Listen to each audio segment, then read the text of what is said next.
धनबाद के बरुआ अड्डा थाना क्षेत्र के भितिया में संचालित Shri Khatu Shyam ji cement manufacturing private limited plant के कंपनी में वेल्डर के पद पर कार्यरत 53 वर्षीय सुरेश राम महतो कार्य के दौरान 2 माह पूर्व चोटिल हो गए थे। सीएमसी वेलोर में इलाज के बाद लौटने के क्रम में रास्ते में ही मौत हो गई। घटना के बाद आक्रोशित परिजनों और ग्रामीणों ने जेएलकेएम और बीजेपी नेताओं के सहयोग से शव के साथ फैक्ट्री के समक्ष घंटों प्रदर्शन किया। ग्रामीणों ने आरोप लगाया कि फैक्ट्री मालिक के द्वारा 2 माह का वेतन नहीं दिया गया है। इलाज के दौरान कोई मदद भी नहीं की गई, इसलिए मौत के बाद मुआवजे की मांग की जा रही है।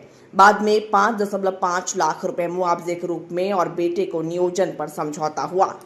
इलाज पीएमसीएच धनबाद में, उसके बाद वहाँ से हमको बोला गया था टाटा मेमोरियल हॉस्पिटल ले जाइए। वहाँ पे भी लेके गए थे लेकिन वहाँ को कोई रिस्पांस नहीं मिला, तो फिर हम धनबाद लाए थे यहाँ पीएमसीएच में। यहाँ से हमको भिलोर जाने के लिए सजेस्ट किया, हम भिलोर लेके गए थे और वहीं इलाज के दौरान डेथ हो गया मेरे पापा का। फैक्ट्री वाला को हम कॉल किए हैं, मैसेज के लिए कोई रिप्लाई नहीं दे रहा है। फैक्ट्री वाला यहाँ आए तब तो मेरा बात हो उनसे, कुछ नहीं दिया हमको, 1 रुपया नहीं दिया। महीना का पेमेंट बाकी रखा है, 2-3 महीना का पेमेंट जो है वो भी नहीं मिला मेरे पापा का। खाटू श्याम करके जो इंडस्ट्रीज है यहाँ पर वो काम करते थे। आपका क्या होता है, 2 महीना पहले उसको पीठ के पास यहाँ पर चोट लगता है और चोट लगने के बाद मतलब समझ जाइए कि जब वो डॉक्टर को दिखाए आपका पीएमसीएच में, तो पीएमसीएच में दिखाने के बाद उसको डॉक्टर बताया कि आपका लंग्स में जो है वो पानी यहाँ पर भरते जा रहा है। तो डॉक्टर ने बोले कि शायद कुछ आपका मतलब असर इसमें गंभीर की ओर जा रहा है। फिर उस सुरेश महतो जी को आपको लेकर के जाया जाता है जमशेदपुर में। फिर परिवार लेकर के जाते हैं आपका सीएमसी विलोर, और उसके बाद वहां इलाज के दौरान उसका मृत्यु हो जाती है। देखा जाता आपका इस प्लांट के अंदर काम करते करते उस व्यक्ति को मरा है। तो वही हम लोग प्लांट, हाँ घायल हुआ था, तब जाकर के इलाज हुआ, तब जाकर उनका मृत्यु हुआ है। तो आपका कार्य करने के दौरान तो जाहिर सी बात है कि इसका जिम्मेदारी जो इस पूरा प्लांट का होगा। तो वही जो पीड़ित परिवार है, अकेला चना जब भाड़ फोड़े वाला कहानी हो जाता है, तो भितिया के लोगों की यह नैतिक जिम्मेदारी है।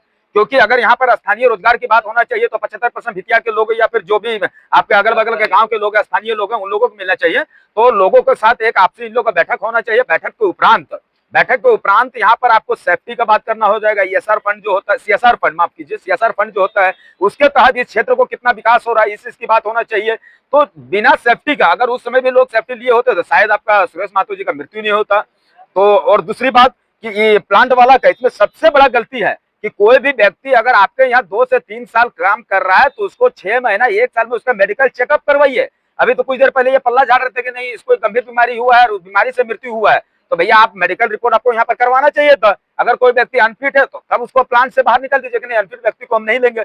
और जो भी व्यक्ति, मान लीजिए आपका प्लांट के अंदर मृत्यु होता है तो आपको एक उचित मुआवजा देना होगा। हम लोग सुबह से लेकर कभी बैठे हुए हैं, जब तक इस परिवार के साथ न्याय नहीं होता है हम लोग यहाँ से हिलने वाले। झारखंड के लोग या फिर जो भी समझ जाइए जो चतुर्थ वर्ग के लोग है जो काम करते हैं, प्लांट वाला भी पीएफ और ईएसआई फंड जो होता है उसको कभी भी लोग नहीं चाहते इन लोग का बने, क्योंकि हो सकता है आपसे पल्ला झाड़ देगा।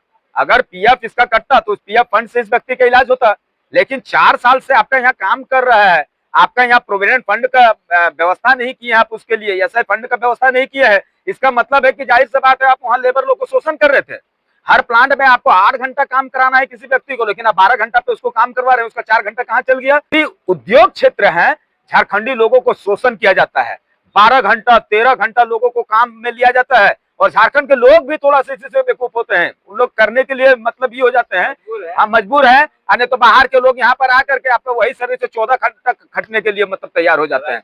दुख का बात है, जब तक झारखंडी के साथ या फिर पूंजीपतियों के साथ ऐसा व्यवहार होगा, इसलिए 8 घंटा का ही ड्यूटी का प्रावधान हो, सेफ्टी के साथ ड्यूटी लिया जाए, ईएसआई पीएफ का फंड अच्छे सुचारू ढंग से लोगों को मिले, तब जा करके लेबर को भी लेबर मजबूत हो। कि फैक्ट्री वाले क्या कुछ बात कर नहीं, मांग तो हम लोग का जैसे था कि मतलब उसका बेटा को एक नियोजन, जो उसका पिताजी को मतलब जो काम कर रहे थे, जो सैलरी मिल रहा था वो नियोजन आप दे दीजिए।